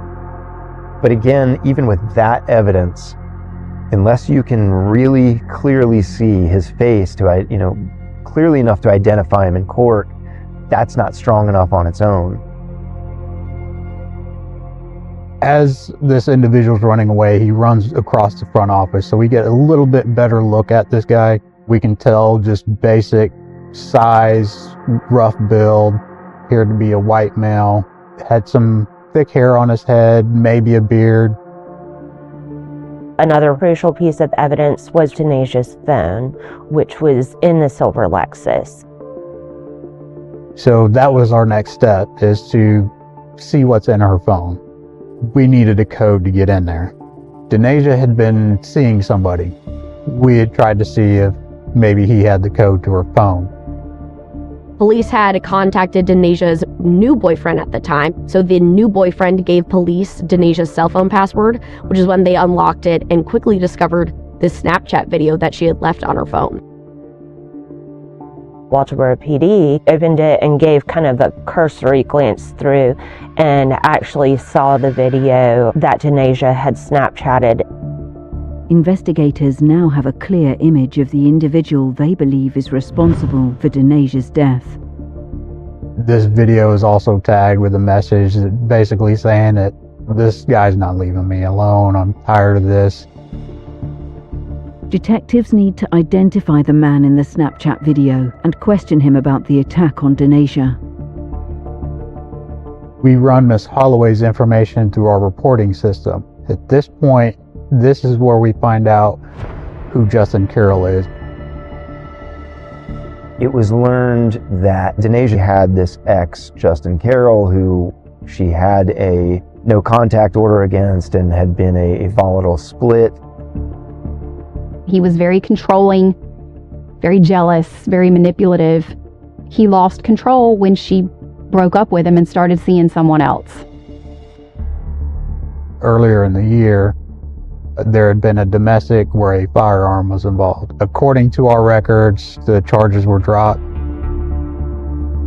Protection orders are really only effectual if the victim calls the police whenever there's a violation of that protection order, and then it's only effective if the police take action when there is a violation. Otherwise, it really is just a piece of paper. At this point, he's a very high value person of interest, given the recent history with him and Denasia. And that's when law enforcement went and got the murder warrant and put out the bolo for Justin Carroll. Police begin a search for 21-year-old Justin Cole Carroll to find out more about his movements on the night Denasia was murdered. We're looking and trying to find out where he might be. Our first thing was to check her apartment. Nobody's in her apartment. We look at his address listed on DMV. We go to that address and we make contact with his family. His father tells us he was at work and he told us he was going out of town for the night. Investigators use cell phone location technology to pinpoint Justin Cole Carroll's current location. We ended up pinging Mr. Carroll's phone. So his first ping kind of pinged somewhere near the Charleston area. During this time frame, his father convinced him to come back to Walterboro so we can speak with him. We pick up occasional pings along the way and we see he is making his way back to Walterboro. Carroll's vehicle is spotted by law enforcement as he returns to Colleton County. A deputy with the Colleton County Sheriff's Office did find the vehicle on its way back to his father's house and conducted a traffic stop. His demeanor is pretty calm. He's not fighting us or anything like that. He's not questioning anything. He stops, he complies with officer's orders, he's detained, and he is brought back to our office for questioning. At this point, I had not given him any indication of what was going on or what this interview was for. There's this much attention on him and he's not at any point curious of why we're talking to him or putting this much effort into talking to him, which was kind of odd in and of itself. Initially, he cooperated and was okay with being questioned and speaking to police. until they started to prod him a little more. I read a Miranda just to let him know of his rights. He did agree to speak with me. During questioning, I kind of tried to get an understanding of what his night was like during the time frame of this incident, at which point he told me he worked at the local Pizza Hut. He was at work, left work about 10 o'clock, and then he went to go pick up a friend. He said he and a friend had gone to Charleston and they just went downtown somewhere. Law enforcement would try and nail him down, like, well, whose house did you go to and when? He was very evasive, I would say, with his answers. So I tried to see if there was any ways that I could corroborate any of what he told me. I asked him if he had stopped for gas, food, did they go into any bars, anything that would help me verify his story, and he would not tell me anything. I think then things kind of changed and they really started to suspect that something was off here. He's got an alibi that's not corroborated, but at this point, they didn't have enough evidence to essentially call him a liar. They couldn't prove that he wasn't where he said he was. I had noticed when we got him into the interview room, his head was shaved. Video footage that we saw, he did have a COVID mask on, but he did have some facial hair, and the way he appeared, it was similar, but it wasn't 100% match. So that kind of threw a little bit of a wrench between the video footage that we saw on the parking lot. That interview with him did not really lead law enforcement to any information. Police now believe that Justin Cole Carroll is responsible for Denasia's murder, although they still lack definitive evidence directly linking him to the crime.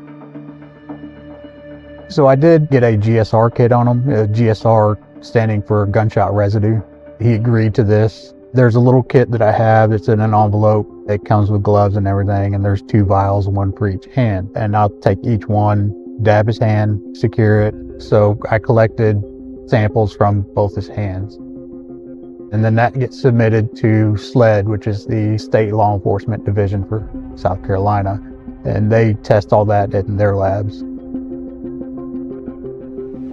It had been a number of hours at this point, and again, he had time to clean up, wash his hands, take his clothing off and change it.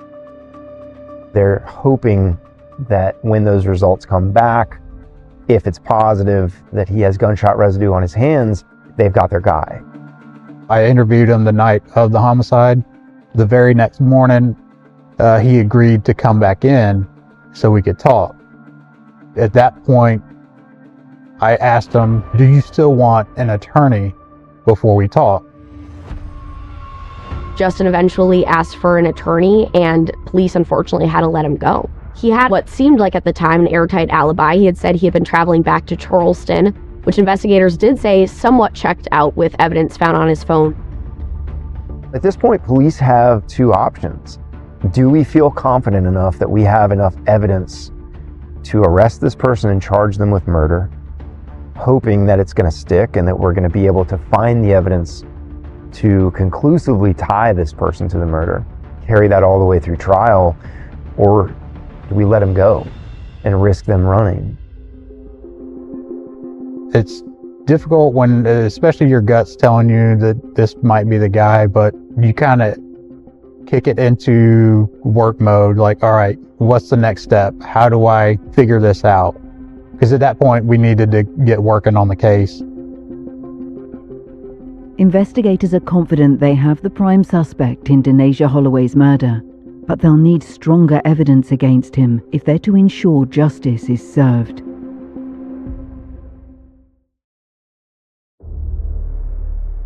Walterboro, South Carolina. The brutal murder of 22-year-old Denasia Alexis Holloway leaves the local community in complete shock. Police suspect Denasia's ex-boyfriend, 21-year-old Justin Cole Carroll, is responsible for her death, but they don't yet have enough evidence to arrest him. Justin Carroll's a violent guy. He was on probation for 8 years because of a violent assault. He went to prison for that because he broke his parole. He was able to continue to harass Denasia even after violating his parole and not getting locked back up, which really, truly did frustrate her family. There was a history of intimate partner violence in the relationship, and he also had a history of substance abuse. Carroll claims he travelled with a friend to the neighbouring city of Charleston on the night Denasia was killed. He is in Walterboro at least up to 10 o'clock at night, and then he goes to pick up a friend to go to Charleston to no specific area. But I didn't have enough physical evidence or anything of that nature to place Justin there at the time of the crime. In tracking his cell phone, it looks like he went to about Ravenel, which is before you get to Charleston. There are a number of things that, the state believes that he did while he was on this late night trip out of town. Carroll's recent changes to his appearance also raised the suspicions of the investigation team.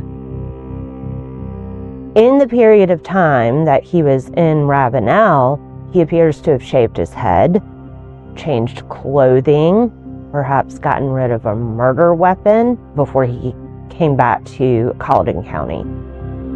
The night when he came back to Walterboro, his head was shaved. The next morning he came back in, his beard was shaved. All that's kind of collecting and is telling me this story that he's trying to disassociate himself with the events of that night.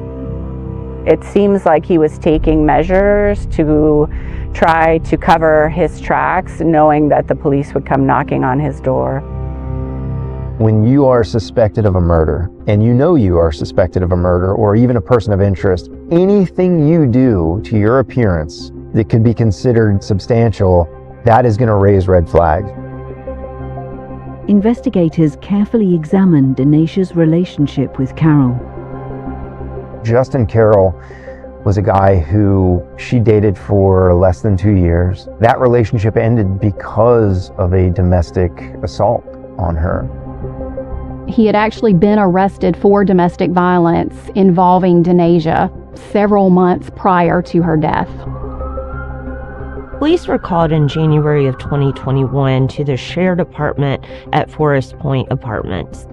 She alleged that he had pointed a gun at her. She kicked him out of the apartment. A no contact order was put in place. She really did not want any ties to him after that. However, he couldn't let her go, and he kept stalking her and following her.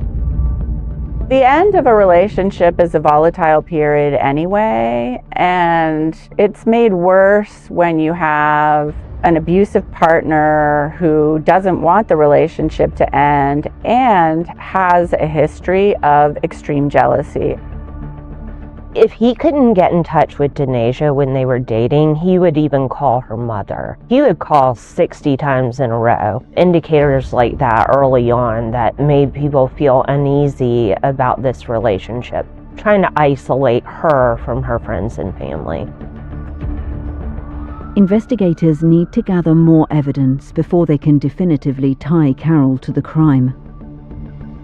When we did a search warrant for the phone, some of the things we looked for, any recent messages, any calls, any pictures, photos, any apps had any activity on, found that there was almost nothing on the phone. It appeared that he had likely deleted information from his phone. We did not see some of the messages, for instance, that we saw to Denasia on his phone.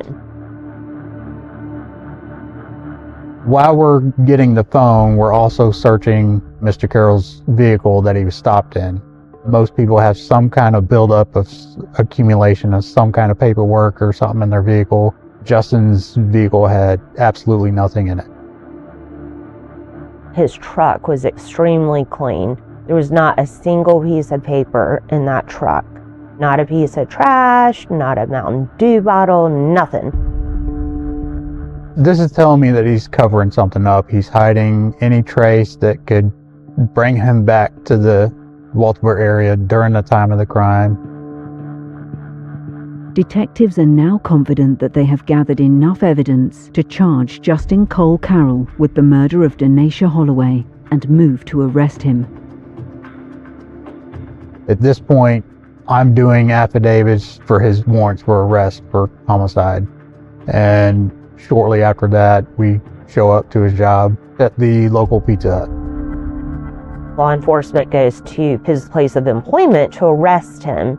And again, you see him wearing that COVID mask kind of under his chin the same way he's wearing it when he comes up to the car in Denasia's Snapchat video. Police take Carroll into custody and charge him with Denasia's murder. The first thing that happened after the arrest was a bond setting. That involved me reaching out to Denasia's parents and letting them know this is happening. The judge will be considering whether or not he is a danger to the community and whether or not he is a flight risk in order to determine whether or not to give him a bond. You all have the opportunity to come to court and be heard on those two things, and also to tell the judge whatever you think is important for him or her to know. In Justin Carroll's case, his bond was denied every time, so he remained at the Colleton County Detention Center from the time that he was arrested to the time that he was tried. State prosecutors must now carefully build their case against Carroll if they are to secure justice for Denasia. It's not until the murder warrant is served on the defendant that we open our case. And with murder cases, whether there are forensics out there that need to be analyzed or just all of the information that needs to be gathered and, placed on a trial docket, it usually takes a couple years for it to go to trial. During this time, the solicitor's office has this case and they're kind of fleshing everything out, and anything that they ask for that they're missing, I do my best to get to them. They begin by re-examining the video footage gathered from the night of her murder. The apartment was outfitted with surveillance, which was extremely helpful in prosecuting this case. The 200 and 300 buildings have a shared parking area. Denasia actually lived in the 200 building, but where she parked was well out of the way of being close to where her apartment is. This all really occurred between about 10:05 and 10:15 that evening. We were able to see exactly where he parked and his movements leading up to him confronting Denasia in her locked car. Due to the quality of the video and her vehicle being on and running, the headlights kind of obscure what exactly is going on. Even with that evidence, unless you can really clearly see his face to, clearly enough to identify him in court, that's not strong enough on its own. A key piece of evidence missing from the investigation is the murder weapon used to kill Denasia. When you have a murder weapon and you go to trial and you can prove forensically that this was the weapon that killed this individual, it makes it a lot easier to get a conviction. I called some SLED experts, one to talk about the gunshot residue, also a firearms expert, because while we did not have a murder weapon for ballistics purposes, we did have a couple of shell casings that matched and indicated that there was one firearm used. Investigators carefully examine the video Denasia filmed from inside her car just moments before her death. They've seen the Snapchat video that Denasia uploaded where you can clearly see a man 7 minutes before she was murdered, stalking her in the parking lot, following her, walking up to her car. You can clearly see Justin Carroll. So now they've got evidence. Investigators finally receive news from the laboratory that could prove crucial to the case. SLED sent back a notice to me. It said that there was positive for GSR on Justin Carroll's hands. Justin Carroll's right hand tested positive for gunshot residue. So they've got their guy. He clearly was not saying he had a gun or was firing a gun that night. My argument is that that's one that he missed. It wasn't the only one that was ever present. It was just the one that he neglected to clean off. But there was no other reason that he should have had gunshot residue on him. Despite the growing evidence against him, Justin Cole Carroll continues to plead his innocence. Both parties continue building their cases as Carroll prepares to go on trial for the murder of Denasia Alexis Holloway.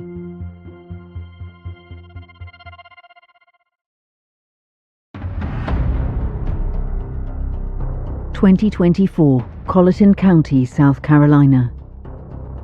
24-year-old Justin Cole Carroll is awaiting trial for the May 2021 murder of 22-year-old Denasia Alexis Holloway. Denasia was shot dead inside her car after returning home from a short vacation in Fort Lauderdale, Florida. Her mother and father had seen her an hour before when she had gone by their place to switch cars. Somehow he knew when she was getting home from Fort Lauderdale. He had to have been stalking her at this point. When she realized that she was being followed, she parked close to a police car, and she also made a video of him approaching the car and then posted it online. Everything in the background appeared as it was the night of the homicide. He was also smoking, and at some point during the video, he puts his hand on the top of her vehicle, and I made a mental note that there was some cigarette ash on top of the vehicle. She was shot multiple times at close range based on the video evidence, both from her phone, the surveillance, and then the cover-up by Cole. I thought we had a very strong case against him. Prosecutors believe Carroll had been stalking Denasia for weeks prior to the fatal attack. We dug further into Denasia's phone. I specifically looked at the conversation between the two leading up to her death. He was more or less infatuated with her. At some point, the conversation's one-sided as she's not answering him. At that point, he kind of comes off as a little jealous. He's suspicious. And ultimately, she says she's in Florida and says she's with somebody else. Leaving is the most dangerous time for women when they are removing themselves from an abusive relationship. And the 6 months after that separation come with a heightened risk of intimate partner homicide. He gets pretty heated, very jealous that she's with somebody else on vacation. And somewhere in there, he does tell her, like, have fun while you can. He always had the opportunity to plead guilty and throw himself on the mercy of the court and not put Denasia's family through this trial, but he chose to exercise his right to a trial, and we gave him one. At some point, the case was put on a trial docket, and then I notified Denasia's family. I had to let them know that it was going to be a tough week for them, just because of what they would be hearing. In April 2024, Justin Cole Carroll finally goes on trial for the murder of Denasia Alexis Holloway at the Colleton County Courthouse.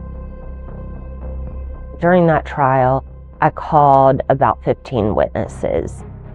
Denasia's mother did testify, and I felt like that was important because she knew Denasia best, and Denasia told her things. And while Miss Holloway couldn't tell the jury what Denasia had told her, she could tell the jury what advice she had given to Denasia. So she was well aware of the nature of their relationship and how toxic it had become. Justin Cole Carroll did have a violent history. He had a previous arrest for domestic violence, as well as a prior history involving an arrest for assault. He has been tied to some other violent crimes, attempted murders. There was the previous case with Denasia where a firearm was involved. Throughout the trial, Carol refuses to accept any responsibility for Denasia's death.